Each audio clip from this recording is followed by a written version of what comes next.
प्यारे भाई और बहनों, आपके साथ एक नई वीडियो में जुड़ा हूँ।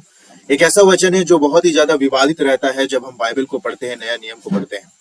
मैं आप लोगों को आज एक बात यहाँ बताना चाहता हूँ और इससे देख करके आपको समझ में आएगा कि जब हम बाइबल को पढ़ते हैं तो अगर हम उसे कॉन्टेक्स्ट में पूरी तरीके से नहीं पढ़े तो बहुत बड़ी गड़बड़ी और समझने में बहुत बड़ा फेर हो जाता है।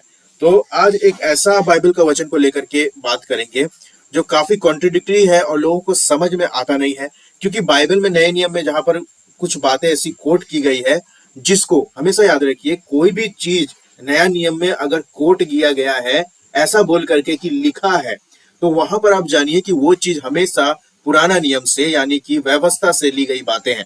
व्यवस्था और भविष्यवक्ताओं की पुस्तकें, दाऊद के भजन, इन सब चीजों से लिया हुआ चीज है। और उसको अगर ठीक से नहीं पढ़ेंगे तो हम लोग क्या करेंगे, क्या सही है क्या गलत, उस पर हम लोग डिफ्रेंशिएट या फिर अलग नहीं कर पाएंगे उस चीज को जो रियल में कहा गया था।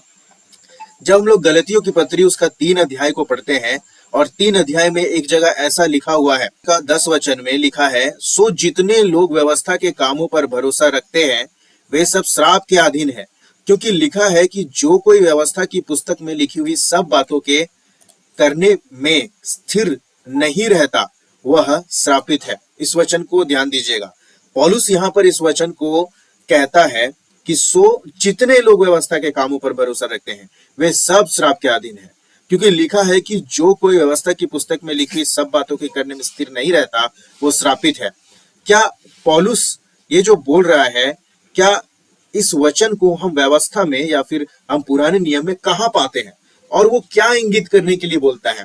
यहाँ पर इसका तात्पर्य क्या है कि व्यवस्था की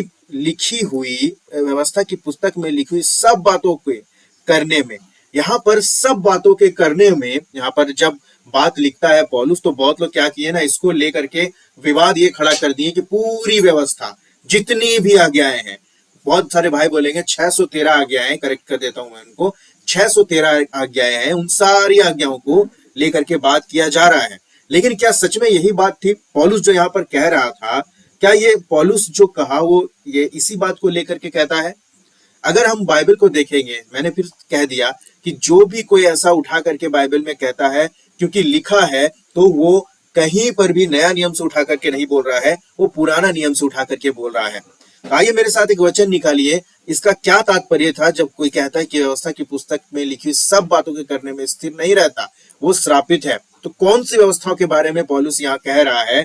क्या पौलुस ने जो इंटरप्रेट किया उसको हम लोगों ने सही से समझा, या हम लोगों ने उसको क्या किया कि पौलुस ने जो लिखा बस उतना तक ही अपने दिमाग में रख लिया और सारी बातों को खिचड़ी परोस करके अपने दिमाग में दूसरी ही इसकी एक डॉक्ट्रिन बना ली। तो पौलुस ने जो कहा कि व्यवस्था की सब लिखी हुई बातों को, तो यहाँ पर बहुत क्रिश्चियंस लोग क्या किए, इसको अपने मन मतलब से निकाल लिया और कह दिया कि सारी व्यवस्था का पालन करने के बारे में यहाँ कहा जा रहा है, जबकि ऐसा बिल्कुल भी नहीं है।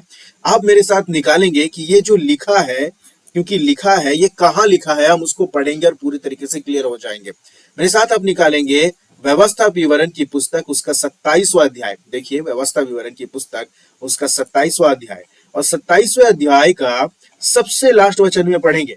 लिखता है, शापित हो वह जो इन व्यवस्था के वचनों को मानकर पूरा ना कहे। तब सब लोग कहे आमीन। पौलुस का जो बात है वो यहां से उठा करके उसने कहा, लेकिन पौलुस ने जो कहा उसको लोगों ने क्या किया, गलत इंटरप्रेट किया, या फिर पौलुस ने उसको अच्छी तरीके से वो जो बताना चाह रहा था उसको सही से एक्सप्रेस नहीं करने के चलते लोगों ने क्या किया, इसमें बहुत सारी गड़बड़ियां बना ली। ये जो वचन यहां से लिया गया है, व्यवस्था विवरण 27 अध्याय का 26वां पद, शापित हो वो जो इस व्यवस्था के वचन को पूरा ना करे, तब सब लोग कहे आमीन। और पौलुस क्या कहता है कि व्यवस्था की पुस्तक में लिखी हुई सब बातों के करने में स्थिर नहीं रहता वह श्रापित है। तो ये वचन यहां से उठाया। अब क्या ये वचन इसी बात पर कहता है, सारी व्यवस्था के बारे में कहता है? तो मैं कहूंगा बिल्कुल भी नहीं। जो भी ये समझते हैं कि ये सारी व्यवस्था के बारे में बात हो रहा है, तो ये नहीं हो रही है, क्योंकि जब आप 27 अध्याय का 1 से पूरा पढ़ेंगे, मैं आप लोगों के लिए छोड़ देता हूं 1 से, आप लोग पढ़ेंगे खुद। मैं पढ़ूंगा 14 पद से, वो किन व्यवस्था की बातों पर बात कर रहा है। यहाँ पर जब आप 14 पद से पढ़ेंगे, तब लेवीय लोग सब इजरायली पुरुषों से पुकार के कहे कि श्रापित हो मनुष्य जो मूर्ति कारीगर से खुदवा कर व ढलवा कर निराले स्थान में स्थापना करे, क्योंकि इससे यहोवा को घृणा लगती है। तब सब लोग कहें आमीन। दूसरा, श्रापित हो वह जो अपनी पिता व माता को तुच्छ जाने, तब सब लोग कहें आमीन। शापित हो वह जो किसी दूसरे के सिवाने को हटाए, तब सब लोग कहे आमीन। शापित हो वह जो अंधे को मार्ग से भटका दे, तब सब लोग कहे आमीन। शापित हो वह जो परदेशी, अनाथ व विधवा का न्याय बिगाड़े, तब सब लोग कहे आमीन।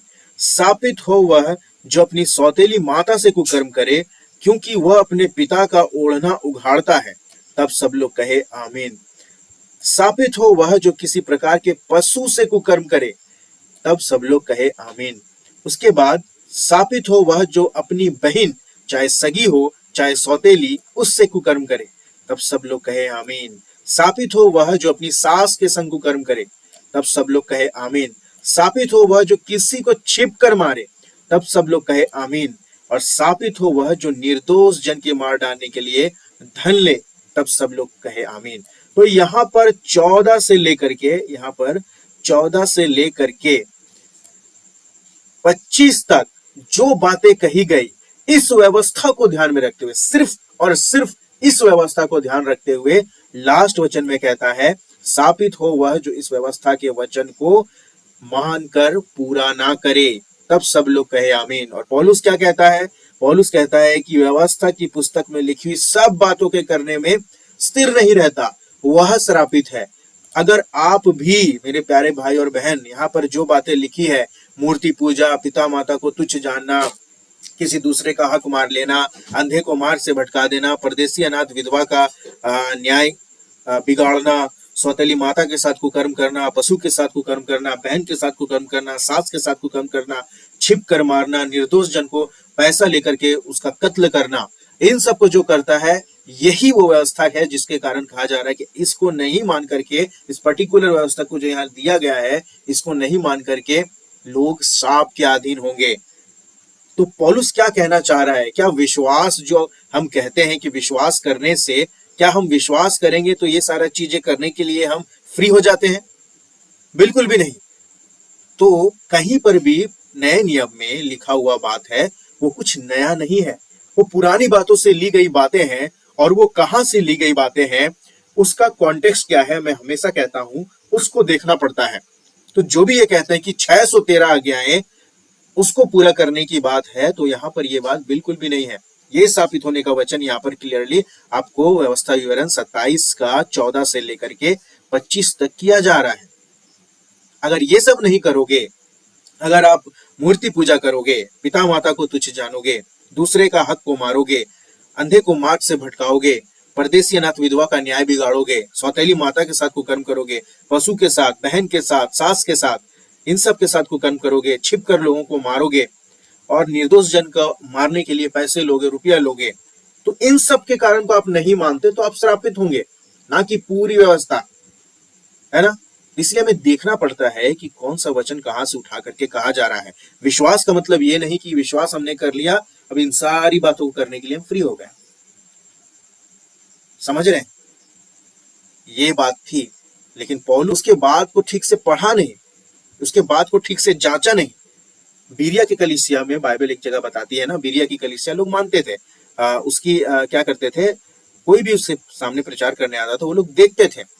मैं तो सोच रहा था कि अभी बहुत सारे लोग बोलेंगे कि बीरिया की कलीसिया के लोग वो नया नियम से उसको जांचते थे। बिल्कुल भी नहीं, वो पुराने नियम से जांचते थे। अगर पुराने नियम में उनको कुछ भी गलत लगता, क्योंकि वो व्यवस्था के अच्छे जानकार थे, तो उनको लगता तो वो जरूर यहाँ पर इसको क्या करते ना, देखते, उसका विरोध करते। अगर पौलुस कुछ गलत बोलता तो विरोध करते। तो यहाँ पर व्यवस्था की जो पुस्तक लिखी हुई है करने में, सब बातें करने में, तो वो सब बातें यहीं पर 14 से लेकर के 25 में है। और दूसरी बात दूसरी जगह पर है। ये पूरी व्यवस्था का बात, इस पूरी व्यवस्था को अगर आप कहोगे तो ये पूरी व्यवस्था है, ना कि पूरी की पूरी व्यवस्था, यानी 613 आज्ञा है, जिसमें लेवियों के लिए भी है और आम आदमियों के लिए भी है, व्यभिचारियों के लिए भी है, मूर्ति पूजकों के लिए भी है, सब कुछ। ये पर्टिकुलर चीज यहाँ पर आपको समझने की जरूरत है। उम्मीद करता हूँ कि वीडियो समझ में आया होगा, इसलिए कॉन्टेक्स्ट में पढ़िए, ढूंढ ढांड करके पढ़िए। कोई भी बात बिना जांचे, बिना सोचे विश्वास करना लोगों के लिए बहुत ही भयानक हो सकता है। अच्छा लगा होगा तो इसको मनन कीजिए, शेयर कीजिए और चैनल को भी सब्सक्राइब कीजिए, ताकि लोगों तक सही शिक्षा पहुंच सके। चलो।